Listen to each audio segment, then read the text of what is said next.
আর কিন্তু ঘন্টার পর ঘন্টা অপেক্ষা করতে হবে না। যখনই খেতে মন চাইবে তখনই ঝটফট বানিয়ে ফেলতে পারবেন এমন সুস্বাদু একটা রেসিপি, যেমন বানানো সহজ তেমনি খেতে মজাদার। নমস্কার বন্ধুরা, অনুঘার রান্নাঘরে আরও একটি নতুন পর্বে সবাইকে স্বাগত জানাচ্ছি। বন্ধুরা, আজকে আমি আপনাদের সঙ্গে এমন একটা রেসিপি শেয়ার করব, যেটা কিন্তু আপনারা সকালে জলখাবারেও খেতে পারেন, আবার বিকেলের আটায় চায়ের সঙ্গেও খেতে পারেন, আবার শুধু মুখেও কিন্তু খেতে পারেন। খেতে কিন্তু জাস্ট অসাধারণ লাগে। একবার বানিয়ে খেলে কিন্তু বারবারই খেতে মন চাইবে। তো সেই জন্য দেখুন বন্ধুরা, শুরুতেই আমি একটা বড় বাটির মধ্যে নিয়ে নিয়েছি এরকম একটা চায়ের কাপ মেপে 2 কাপ লিকুইড দুধ। দুধটা কিন্তু এখানে কুসুম গরম আছে। আর সেই সঙ্গে অ্যাড করব 10 টাকা দামের 1 প্যাকেট গুঁড়ো দুধ। এখানে আমি প্রথমেই লিকুইড দুধ দিয়ে করেছি, আপনারা চাইলে কিন্তু জল দিয়েও করে নিতে পারেন, তবে একটু দুধ দিয়ে করলে কি হবে, খেতে বেশি ভালো লাগবে। এবার আমি চিনি আর গুঁড়ো দুধটাকে এই লিকুইড দুধের সঙ্গে একটু ভালোভাবে মিশিয়ে নেব। চিনিটাকে দুধের সঙ্গে খুব ভালোভাবে মিশিয়ে নিয়েছি। আর এবার আমি দুধের মধ্যে অ্যাড করব 2 চা চামচ ইস্ট। ইস্টটাকেও একটু ভালোভাবে মিশিয়ে নেব।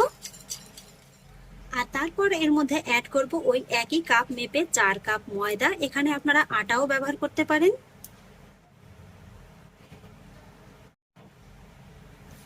আর এবার এই সমস্ত উপকরণগুলোকে আমি হাত দিয়ে একটু ভালোভাবে মেখে নেব। আর তারপরে একটা ডোয়ে পরিণত করে নেব।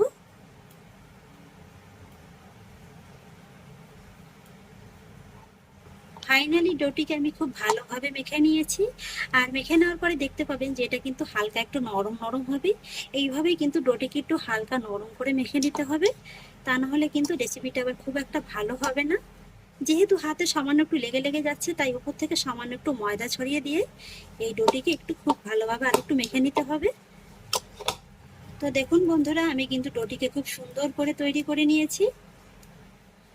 আর এবার আমি ডোটার উপর থেকে সামান্য একটু সাদা তেল এইভাবে লাগিয়ে দেবো। যেহেতু ডোটা একটু ফুলবে, তাই উপর থেকে যাতে শুকিয়ে না যায়, তাই কিন্তু এইভাবে একটু সাদা তেল লাগিয়ে নিতে হবে।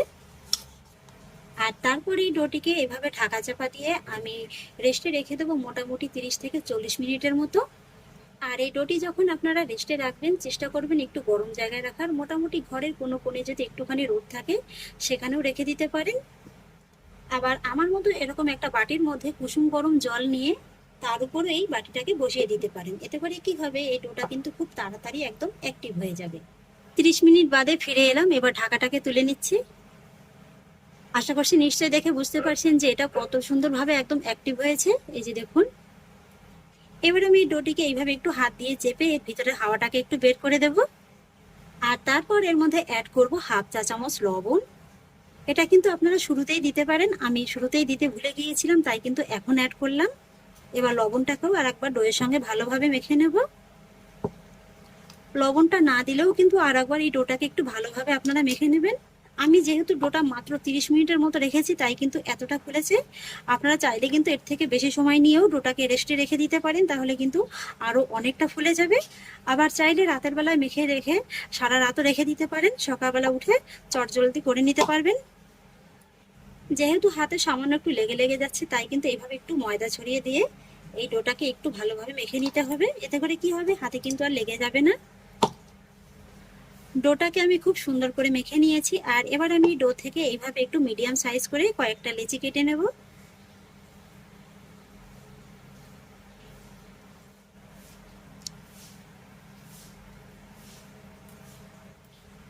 এই যে দেখুন বন্ধুরা, একেবারে খুব বেশি ছোটও হবে না, আবার একেবারে বড় করারও কোনো প্রয়োজন নেই। একটি থালার পরে রেখে দেব। একই রকম ভাবে বাকি লেচিগুলোকেও কেটে নেব। আপনাদের তো এখনো বলাই হয়নি যে আজকে আমি আপনাদের সঙ্গে কি রেসিপি শেয়ার করতে চলেছি। বন্ধুরা, আজকে আমি আপনাদের সঙ্গে দুধ পাউরুটি রেসিপি শেয়ার করতে চলেছি। বানানো কিন্তু খুবই সহজ। আর এইভাবে যখন আপনারা লেচি কেটে একটা থালার পরে রাখবেন না, অবশ্যই কিন্তু এরকম একটা ভেজা সুতির কাপড় দিয়ে ঢেকে রাখবেন। তা না হলে কিন্তু আবার উপর থেকে লেচিগুলো শুকিয়ে যাবে বাকিগুলো তৈরি করতে করতে। লেচিগুলোকে আমি খুব সুন্দর করে তৈরি করে নিয়েছি। আর এই যে দেখুন, লেচিগুলো তৈরি করতে করতেই কিন্তু আগের লেচিগুলো খুব সুন্দরভাবে একদম ফুলতে শুরু করে দিয়েছে। আর এবার দেখুন বন্ধুরা, আজকের এই পাউরুটি বানানোর জন্য এখানে আমি নিয়ে নিয়েছি কিছুটা পরিমাণে টুটি ফুটি। এভাবে একটু টুটি ফুটি দিয়ে পাউরুটিগুলো করলে কিন্তু খেতে বেশ ভালোই লাগে। তবে হাতের কাছে যদি না থাকে, আপনারা স্কিপ করে যেতে পারেন। এবার আমি প্রথমে যে লেচিটা কেটে নিয়েছিলাম সেই লেচিটাকে হাতে নিয়ে নিচ্ছি, আর তারপর এই লেচিটাকে হাতে নিয়ে এইভাবে একটু চেপে চ্যাপটা করে নেব। সুন্দর করে চ্যাপটা করে নিয়েছি, আর এবার আমি সামান্য একটু টুটি ফুটি এই লেচির মধ্যে দিয়ে দেব। তারপরে এভাবে মুখটাকে জুড়ে একটু আটকে দেব।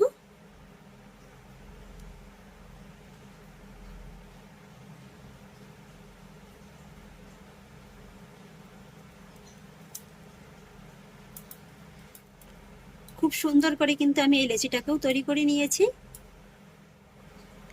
একই রকম ভাবে বাকি লেচিগুলোকে নিয়েও তৈরি করে নেব। এই লেচিগুলোকেও আমি খুব সুন্দর করে তৈরি করে নিয়েছি। আর বন্ধুরা, আমি আজকের এই পাউরুটিগুলো কোনো রকম বেক করার ঝামেলা ছাড়াই আপনাদের তৈরি করে দেখাবো। আর সেই জন্য একটি প্যানে দিয়ে দিচ্ছি সামান্য একটু সাদা তেল। আর এবার আমি যে লেচিগুলো তৈরি করে রেখেছিলাম তা থেকে একটা একটা করে লেচি এইভাবে হাতে নিয়ে নেব। তারপরে এই লেচিটাকে এইভাবে একটু আলতো হাতে চেপে চেপে চ্যাপটা করে নেব। তারপর হালকা গরম তেলের মধ্যে এক একটা করে লেচি আমি দিয়ে দেব। গ্যাসের ফ্লেমটাকে কিন্তু লোতে রাখতে হবে।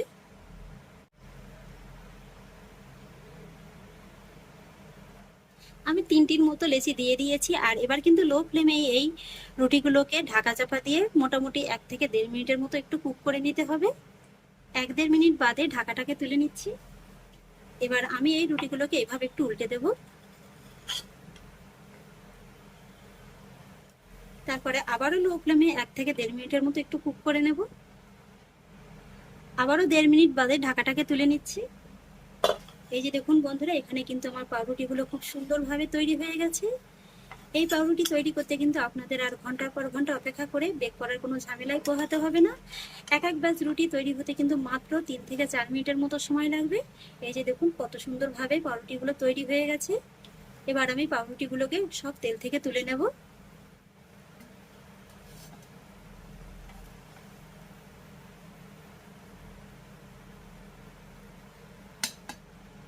একই রকম ভাবে বাকিগুলোকেও ভেজে নেব। এই পাউরুটিগুলোকেও আমি খুব সুন্দর করে ভেজে নিয়েছি, আর এইভাবেই বাকি পাউরুটিগুলোকে ভেজে নেব। আর কিন্তু ঘন্টার পর ঘন্টা অপেক্ষা করতে হবে না। যখনই খেতে মন চাইবে তখনই ঝটফট বানিয়ে ফেলতে পারবেন এমন সুস্বাদু একটা রেসিপি। যেমন বানানো সহজ তেমনি খেতে মজাদার। বিকেলে চায়ের সঙ্গেও খেতে পারেন, আবার শুধু মুখেও খেতে পারেন। যেভাবেই খাবেন খেতে কিন্তু জাস্ট একদম অসাধারণ লাগবে। এই যে বন্ধুরা দেখুন, আমি দুধ পাউরুটিগুলো একটা প্লেটে সাজিয়ে নিয়েছি, আর কতটা লোভনীয় লাগছে। আর এই যে দেখুন, এত অল্প সময়ের মধ্যে তৈরি করেছি, তবুও দেখুন এগুলো কতটা নরম হয়েছে। এই যে দেখুন, দেখে নিশ্চয়ই বুঝতে পারছেন যে এটা কেমন নরম হয়েছে। সবকটি কিন্তু একদম একই রকম ভাবে তৈরি হবে।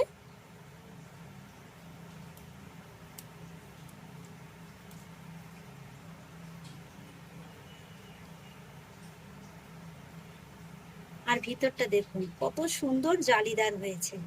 এই যে দেখুন, আর একটুখানি টুটি ফুটি দেওয়ার কারণে কিন্তু এই পাউরুটিগুলো খেতে আরো অনেক বেশি মজাদার লাগবে। তাহলে আশা করছি বন্ধুরা, আমার আজকের এই পাউরুটি রেসিপিটি আপনাদেরও খুব ভালো লেগেছে। যদি ভালো লেগে থাকে তাহলে আমাকে অবশ্যই একটা লাইক এবং কমেন্ট করবেন, সেই সঙ্গে বন্ধুদের সঙ্গে শেয়ার করবেন। আর প্লিজ বন্ধুরা, যদি আমার পরিবারের নতুন সদস্য হয়ে থাকেন তাহলে একটা সাবস্ক্রাইব করে পাশে থাকা বেল আইকনটি প্রেস করে দেবেন। ফিরে আসছি এরকমই পরের অন্য কোনো নতুন রেসিপি নিয়ে। সবাই ভালো থাকুন, সুস্থ থাকুন, ধন্যবাদ।